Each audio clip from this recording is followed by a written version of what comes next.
Get out of my seat, or I will have you removed from this airport in handcuffs." The man said it without raising his voice, which was somehow worse than shouting. He said it the way people say things they have never once had to defend. Simone Whitfield stood in the aisle of a Boeing 777 at Gate C-14 in Charlotte, North Carolina, holding a boarding pass that had her name printed on it in block letters, and she did not move, and she did not blink, and for 3 full seconds, the only sound in the first-class cabin was the soft hiss of the air conditioning vents and a stranger's champagne glass clinking against a tray table. Rewind 6 hours.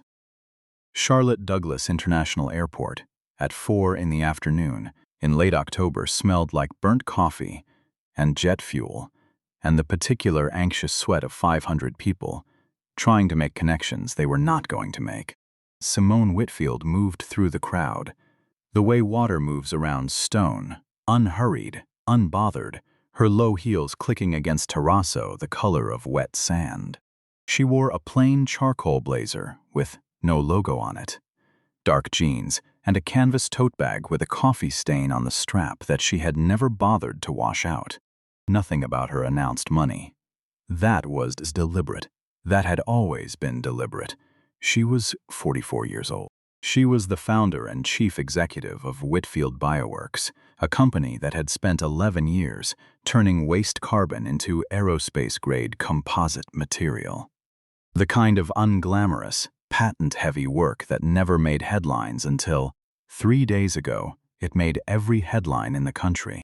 Whitfield Bioworks had just closed a $14 billion acquisition of Continental Skyline Holdings, the parent company of Vantage Air. The ink on that deal was 11 hours old. Almost nobody knew yet. Simone had planned it that way. She was flying to Chicago on Vantage Air Flight 119, Seat 2A, to sign the final regulatory transfer papers in person at 9 the next morning, because Simone Whitfield did not trust anything that important to a courier. In her tote bag, wrapped in a manila folder, soft with handling, was the single physical copy of the transfer agreement. In her blazer pocket was a small brass compass, no bigger than a quarter, its glass face scratched from 40 years of being carried in someone's hand before it was carried in hers.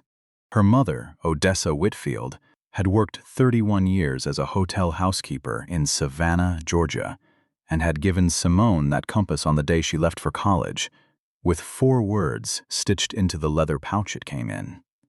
"You already know the way." Simone touched it now, once, out of habit, the way another person might touch a wedding ring. She had built Whitfield Bioworks out of a rented lab space above a dry cleaner. She had been laughed out of 11 venture capital meetings before the 12th one funded her, and in every one of those 11 rooms, she had been the only black woman, and in at least 6 of them, someone had asked if she was there to take notes. She remembered every single room. She had never once mentioned it out loud, not to a reporter, not to a board member, not even to her own husband. Some wounds you carry quietly, because carrying them loudly gives other people the chance to tell you they don't count. At the gate, a Vantage Air agent named Priya Nandan scanned her boarding pass, and the machine chirped politely. "Welcome aboard, Miss Whitfield. Safe travels." Simone thanked her by name, because Simone always read name tags, because her mother had taught her that the people cleaning up after you and the people checking you in are the 2 groups of people a certain kind of powerful man will never bother to look at twice. And Simone had promised herself a long time ago that she would never be that kind of person, powerful or not. She walked down the jet bridge with the folder held against her chest like something breakable. She stepped onto the aircraft, and that was where the story everyone would later watch 14 million times actually began. A flight attendant named Emily Voss, 26 years old, 3 months into the job, greeted her with a tight professional smile that did not quite reach her eyes. "First class is just ahead," Emily said, gesturing left, and something in her voice already sounded like an apology for something that hadn't happened yet. Simone turned left into the first-class cabin. 8 seats, warm amber lighting, the smell of leather and recycled air. She walked up the narrow aisle toward row 2, toward the window seat that was, according to the boarding pass in her hand, hers. Seat 2A was occupied. A man in his early 50s sat there with his shoes already off, his socked feet propped against the bulkhead. An iPad balanced on his knee, and a flute of pre-departure champagne sweating on the console beside him. He wore a navy blazer that had clearly cost more than most people's rent, and a haircut so precise it looked engineered rather than styled. A gold watch caught the cabin lighting every time he moved his wrist, which he did often, the way men do when they want you to notice the watch. Simone checked her boarding pass again, not because she doubted herself, but because she had learned a long time ago that certainty without verification is just arrogance wearing a nicer coat. Whitfield, Simone. Excuse me, she said, her voice level, pleasant, entirely without apology. I believe that's my seat. The man did not look up right away. He finished typing something, sighed, the sigh of a person interrupted by something beneath his attention, and then looked at her the way you'd look at a spot on a windshield. His eyes moved from her face down to her canvas tote bag and back up again, cataloging her, pricing her, and dismissing her, all in under 2 seconds. I don't think so, sweetheart, he said. Economy's back that way. You might want to check your ticket again. There it was.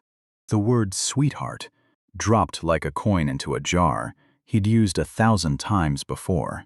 A word designed to shrink a grown woman down to something small and confused and easily corrected. Simone had heard that exact tone in 11 venture capital meetings. She recognized it the way you recognize a smell from childhood, instantly, completely, before your conscious mind even catches up. I am quite certain of my ticket, Simone said. Her voice did not rise. If anything, it dropped, smoothing out into something colder and more precise. This is seat 2A. It is assigned to me. I need you to gather your things. The man let out a short laugh, more breath than sound, and reached into his jacket to produce his own boarding pass, which he waved in the air without handing it over, a gesture Simone recognized instantly as theater rather than proof. My name is Preston Callahan, he said. I'm Executive Vice President at Marlowe Sterling Capital. I fly this route every single week. I don't move for a computer glitch. Go find a flight attendant and get this sorted out.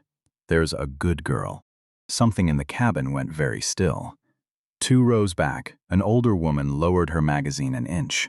Across the aisle, a man in a gray suit stopped typing on his laptop. Nobody said anything. Nobody moved.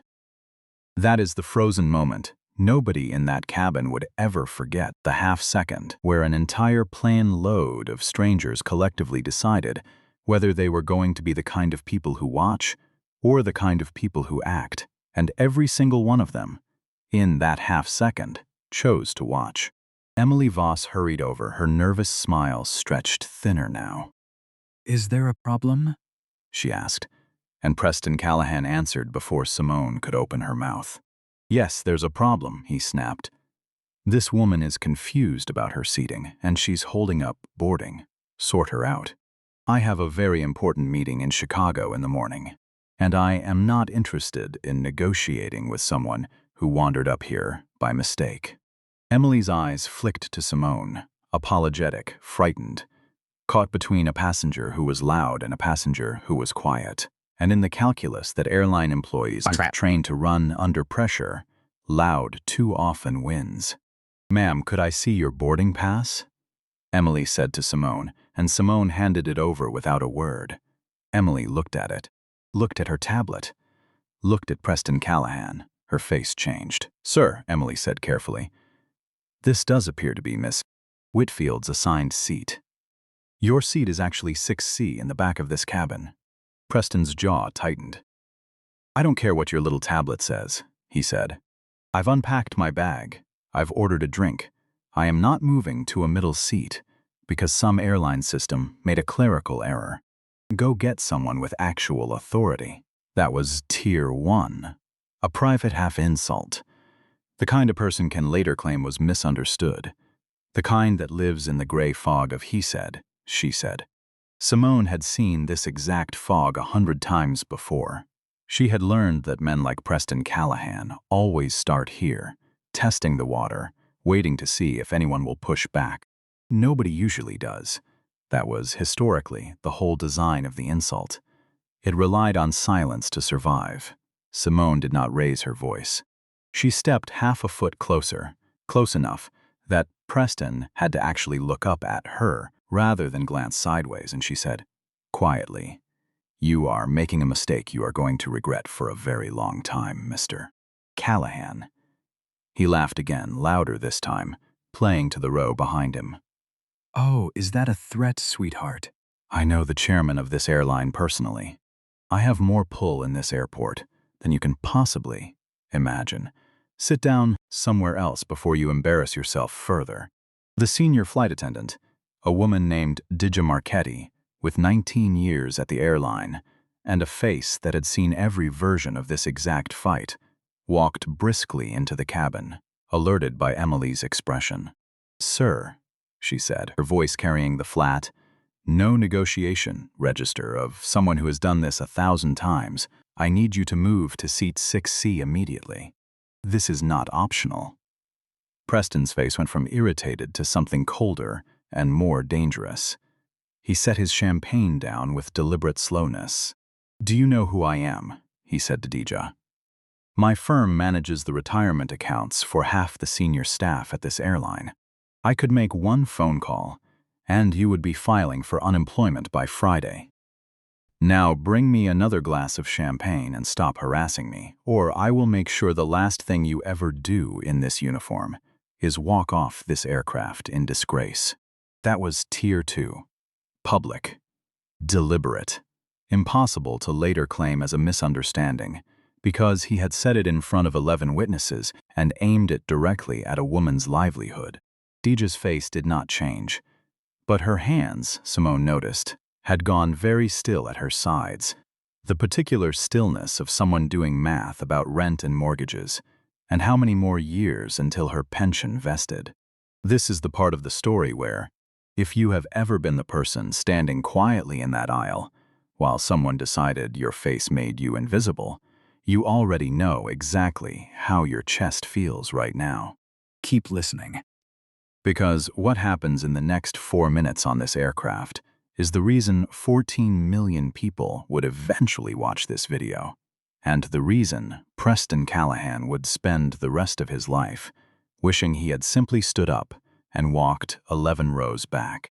Dija Marchetti looked at Simone, and in her eyes was a plea Simone recognized instantly.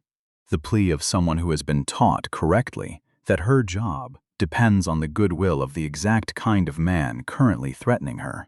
"Ma'am," Dija said quietly to Simone, "is there any way you'd be willing to just take another seat, just for tonight, to keep things calm?" This is where the story could have ended, the way it usually does.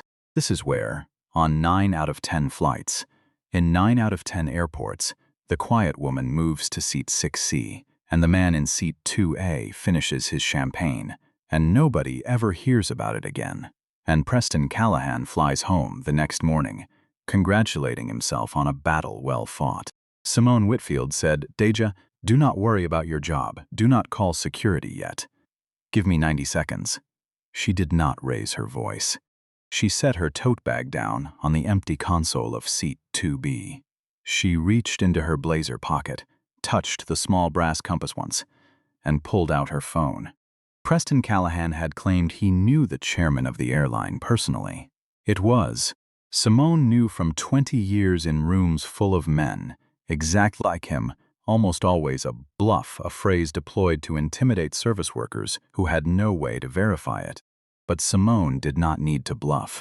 11 hours earlier, at 6:14 that morning, the final wire transfer had cleared, and Whitfield Bioworks had become the majority owner of Continental Skyline Holdings, the parent company that owned Vantage, Air, every aircraft in its fleet, every gate lease at every airport it served, and the pension fund of every single pilot, flight attendant, and ground crew member on its payroll.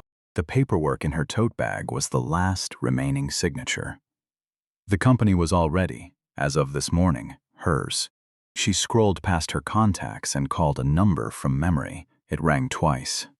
"Walter," she said, when a gravelly voice answered. "This is Simone.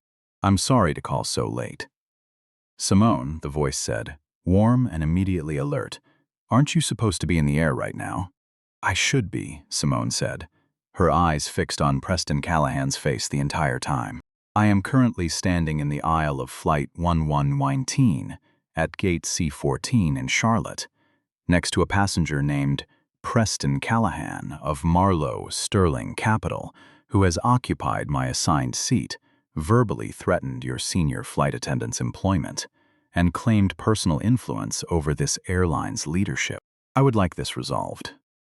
There was a pause on the line, and then the voice belonging to Walter Ashcroft, the outgoing chairman of Continental Skyline Holdings, a man who had been personally briefed 11 hours earlier that Simone Whitfield now controlled his company, said, "Only give me 90 seconds." The line went dead.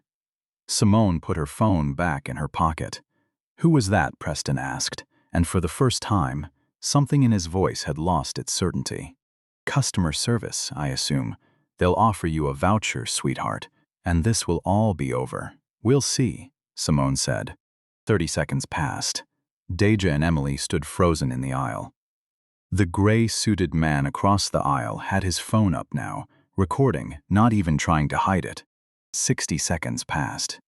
A soft electronic chime sounded somewhere near the cockpit door.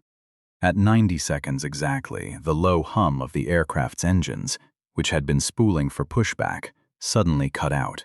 The cabin light flickered once, twice, and settled into the harsh, flat white of a grounded aircraft rather than the warm amber of a departing one. Somewhere below, through the small oval window, red and blue lights began sweeping across the tarmac. The intercom crackled. "Ladies and gentlemen, this is Captain Reyes speaking from the flight deck. We've received a mandatory hold order from corporate dispatch. Please remain seated. Airport authorities are approaching the aircraft." Preston Callahan's face went the color of old paper. "What did you do?" he said, and his voice, for the first time since Simone had walked up that aisle, had nothing left of its earlier confidence in it. "I told you," Simone said, leaning down until she was close enough that only he could hear her clearly, "that you were making a mistake you would regret. You assumed I didn't belong in this cabin, Mr. Callahan. I own this cabin. I own this aircraft. As of 11 hours ago, I own the airline." The cabin door opened. Captain Reyes stepped through first, tall, silver-haired, his face carrying the specific fury of a man who does not tolerate threats made against his crew.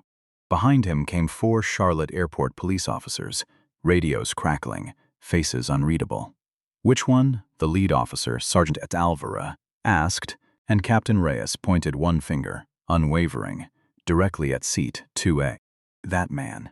Refusal to obey crew instruction, verbal threats against airline personnel, and unauthorized occupation of a reserved seat. "I want him off my aircraft." Preston scrambled upright, his socked feet slipping slightly on the carpet.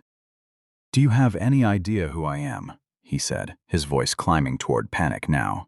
"I am an executive vice president at Marlow Sterling Capital. I have a meeting in Chicago that is worth more than any of you make in a year." "You cannot do this to me, sir," Sergeant Alvarez said, entirely unmoved. "I don't care if you're the King of England. You are currently in violation of federal law regarding interference with a flight crew. You can walk off this aircraft, or we will carry you off. You have 10 seconds. Preston pulled out his phone, fingers fumbling. "I'm calling my brother-in-law," he said. "He's a federal judge in the Eastern District. You people have no idea the trouble you are about to be in." 5 seconds, Alvarez said. "I'm calling him right now," Preston said, his voice cracking. "Bobby, pick up. They're trying to arrest me over a seat." "Time's up," Alvarez said, and reached out and took Preston Callahan by the arm, and hoisted him up out of seat 2A with an ease that made the whole cabin go silent again. A second frozen moment, this one heavier than the first, because this time everyone understood exactly what they were watching. "Get your hands off me," Preston shouted, as the officers walked him backward down the aisle, his phone clattering to the carpet, his socked feet slipping. "I will sue this airline. I will sue every single one of you. This is discrimination. You have not heard the last of me." He locked eyes with Simone as they dragged him past her. She had not moved an inch from where she stood beside seat 2B. Her face carried no triumph, no anger, nothing but a terrible, level calm. "I sincerely hope you haven't heard the last of me either," Simone said quietly. "We have quite a bit more to discuss." They walked him through the curtain into business class, where 40 passengers already had their phones raised, filming every second of it. His voice fading into the jet bridge, still shouting about federal judges and lawsuits, and people who would pay for this. Silence settled over the cabin like snow. Captain Reyes turned to Simone, his expression softening from fury into something like recognition. "Ms. Whitfield," he said, "I was briefed 5 minutes ago about the acquisition. I apologize you had to endure that." "No apology necessary, Captain," Simone said. "Your crew handled themselves with more grace than most people ever will. I'll be noting that personally." She turned to Deja, who was still standing frozen by the galley, her hands finally beginning to shake, now that the danger had passed. "Deja," Simone said, her voice warming for the first time since she'd boarded, "your job was never in danger. Not for 1 second. You did exactly what you were trained to do, and you did it while being threatened. I want you to remember that." Deja opened her mouth, and nothing came out at first. "Thank you," she finally managed. "Truly. Thank you." "If it isn't too much trouble," Simone said, taking her seat at last, settling her tote bag onto her lap, "I would love a coffee. And then, if we could, I'd like to actually get this aircraft to Chicago." "Right away, Ms. Whitfield," Emily said, and this time her smile reached her eyes. The flight pushed back 41 minutes late. Nobody complained. Somewhere over West Virginia, at 39,000 feet, Simone opened her laptop, but she did not open the transfer documents. Those were finished. The real work, the work Preston Callahan had no idea he had started, was just beginning. She called her chief financial officer, a sharp, unflappable man named Marcus Bell, who answered on the second ring despite the hour. "Simone," he said, "tracking your flight. Saw the ground delay. Everything all right?" "The deal is secure, Marcus," Simone said. "I need you to pull something for me. Marlowe Sterling Capital. Tell me our exposure." She heard keys clicking rapidly on the other end. "Marlowe Sterling," Marcus repeated. "Mid-sized wealth management firm. Boston headquarters, offices in New York and Chicago. What am I looking for? I want to know if Continental Skyline's assets run through them.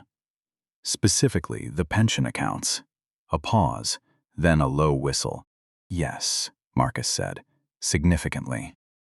"When we picked up Continental Skyline this morning, their pilot and flight crew retirement fund came with it. $430 million in liquid assets, currently managed in its entirety by Marlowe Sterling Capital." Simone's expression did not change, but something in her eyes went very quiet and very cold. The particular cold of a person who has just realized the man who threatened a flight attendant's job over a seat dispute had, without knowing it, handed her the exact leverage required to end his career permanently. "Get me the senior partner," Simone said. "Not Callahan, whoever sits above him. Gerald Marlowe," Marcus said, "founder and CEO. "Should I patch him through?" "Do it now," Simone said. "I don't care what time it is where he lives." 3 minutes later, a groggy, irritated voice answered, "This is Gerald Marlowe, and this had better be an emergency." "Mr. Marlowe." "This is Simone Whitfield, CEO of Whitfield Bioworks." There was a sharp intake of breath on the other end, the particular sound of a man abruptly sitting upright in bed at midnight, remembering exactly whose $14 billion acquisition had been on every financial channel for 3 straight days.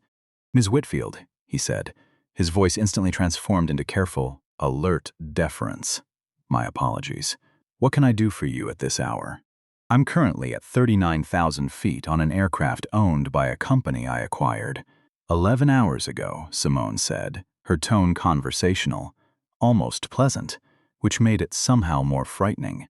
"An hour ago, one of your executive vice presidents, a man named Preston Callahan, refused to vacate my assigned seat, publicly threatened my flight crew's employment, and was removed from the aircraft in handcuffs by federal authorities." "Good God," Gerald Marlowe said. "Miss Whitfield, I am horrified. I hope the crew is all right." "They are," Simone said. "But your firm's problem is larger than one bad evening, Mr. Marlowe. As of this morning, Marlowe Sterling manages $430 million belonging to the very pension fund your employee threatened to destroy. You collect roughly 2% annually on that account. That is not a small number for a firm your size." Silence. "I am not calling to negotiate," Simone continued. "I am calling as a courtesy. You have until 9 tomorrow morning Eastern Time to publicly terminate Mr. Callahan for cause, citing violation of your ethics code, and to strip his equity in full. If that has not happened by 9, I will begin the full withdrawal of every account Continental Skyline holds with your firm effective immediately, and I will make certain every financial journalist in this country understands exactly why." "Simone, please," Gerald said, the panic now fully audible. "I can't terminate an executive vice president overnight. There are procedures, severance obligations, board approval." "Then you can explain those procedures to your shareholders," Simone said, "when your stock drops 18% before tomorrow. The choice is entirely yours, Mr. Marlowe. Good night." She ended the call and closed her laptop. Down on the ground in a fluorescent-lit holding room at the Charlotte Airport Police substation, Preston Callahan sat on a metal bench with his tie loosened and his hands still faintly red from the cuffs. He had already decided, with the particular delusional confidence of a man who has never once faced consequences, that he would sue the airline into bankruptcy by Friday. His phone, confiscated and returned, buzzed against the table. Gerald Marlowe's name lit up the screen. "Gerald, thank God," Preston said, snatching it up. "Listen, I need the legal team down here first thing. These rent-a-cops assaulted me over a seating misunderstanding. I want a lawsuit filed by morning." There was a long pause on the other end. "Preston," Gerald said, his voice hollow. "Are you still at the airport?" "Yes. They finally processed me. I need a car to Chicago. This whole night has been a disaster." "You are not going to Chicago," Gerald said. "You are not representing this firm ever again." Preston went very still. "What are you talking about?" "Simone Whitfield called me 40 minutes ago," Gerald said. "Do you understand who that is, Preston? Do you have any idea whose seat you decided you were entitled to? She's some tech executive. She got lucky with a first-class ticket.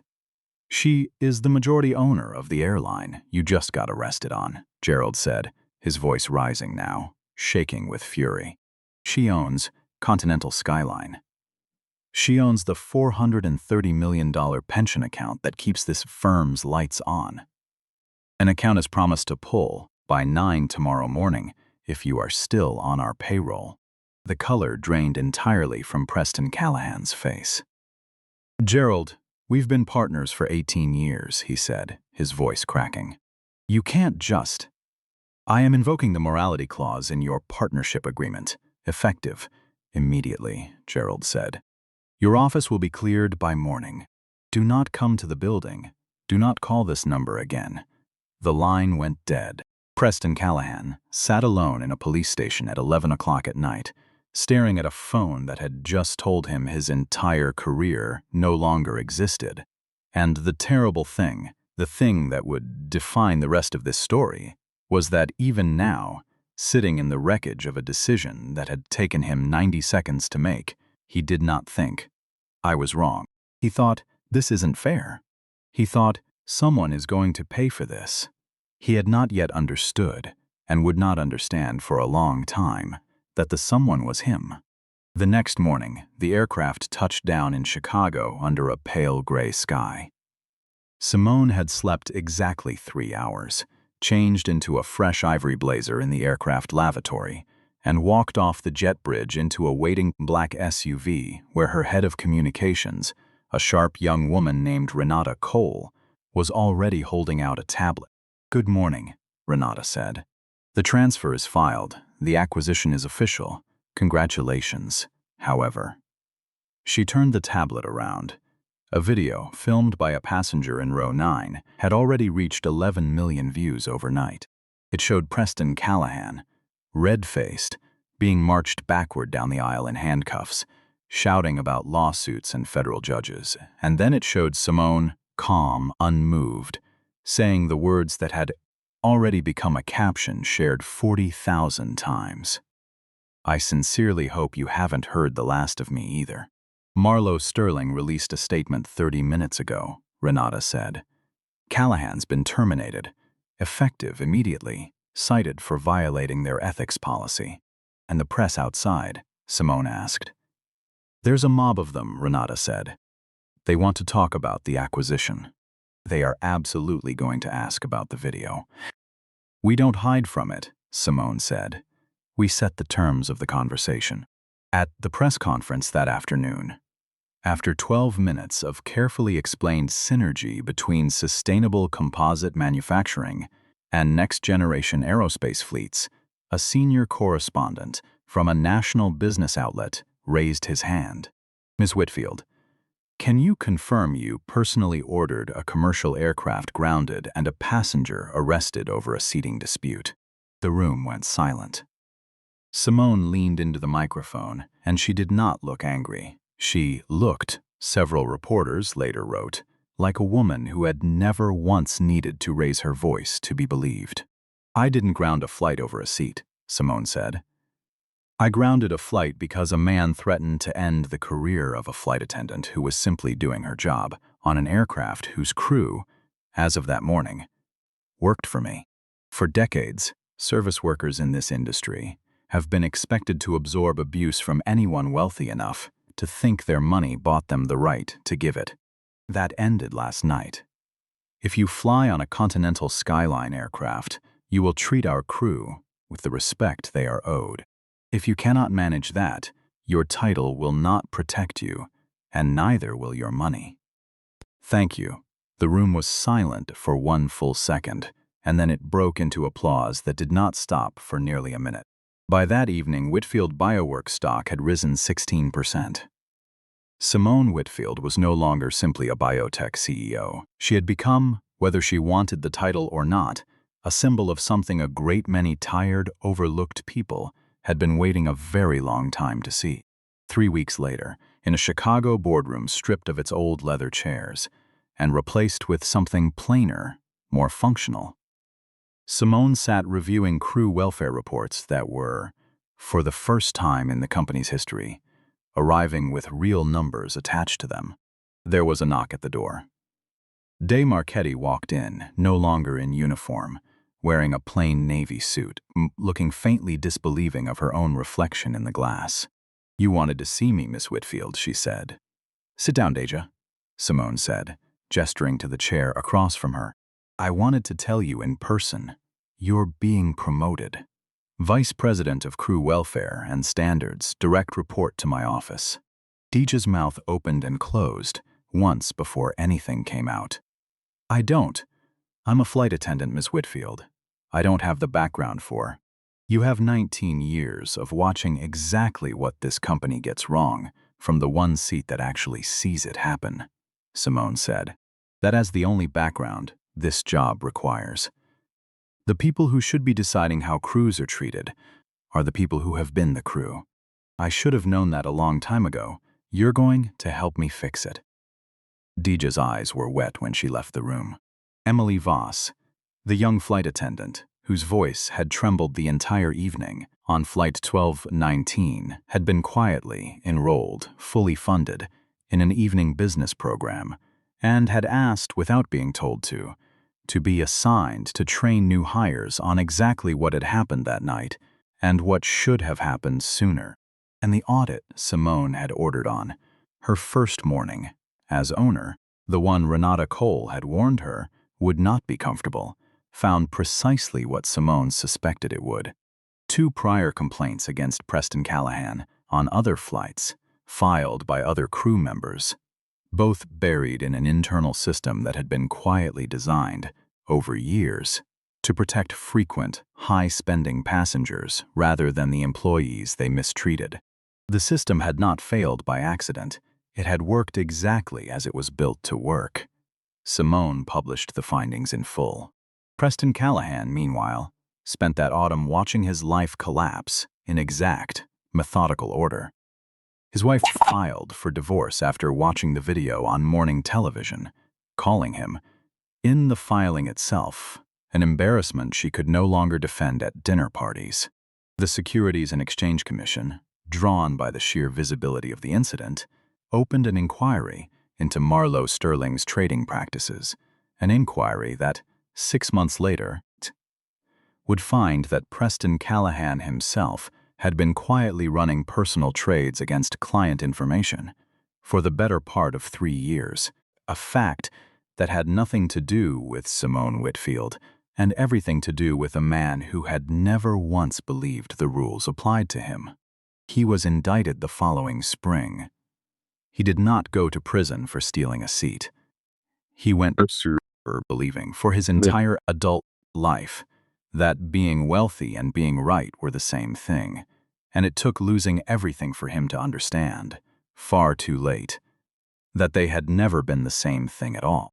He never once, in any interview he gave in the weeks after, in any statement his remaining lawyers released, said the words, "I was wrong." He said he had been made an example of. He said the woman had been looking for a reason. Even sitting in the wreckage of a life he had built entirely on the assumption that no one would ever say no to him, he still could not make himself say the 4 words that might have actually saved something. That, in the end, was the only ending a man like that was ever going to get. Because some people do not learn from the fall. They simply keep falling, quietly, for the rest of their lives, wondering why nothing ever feels solid under their feet again. Simone Whitfield still carries the small brass compass in her blazer pocket, 4 years and 1 merger later. She does not tell the story of Flight 19 unless someone asks her directly, and even then, she tells it in 12 sentences and changes the subject. But every new employee at Continental Skyline, from baggage handlers to gate agents to the executives on the top floor, now completes a mandatory course. In their first week, one Simone insisted on taking herself first, before she asked anyone else to. It is called simply the Seat Standard. It has no motto, and no branding, and no press release attached to it. It exists because a woman who spent her whole life being told, quietly and loudly, in boardrooms and airports and everywhere in between, that she did not belong in the room, decided that the very least she could do, once she owned the room, was make sure no one else ever had to prove they belonged in it either. Somewhere in Chicago, on a quiet Tuesday evening, a 70-something former hotel housekeeper named Odessa Whitfield still calls her daughter every week to ask how the business is going, and Simone still tells her the small things, not the headlines, not the stock price, just the small things, because some kinds of pride were never meant to be loud. They were only ever meant to be carried quietly, in a pocket, close to the chest, exactly where they belonged all along.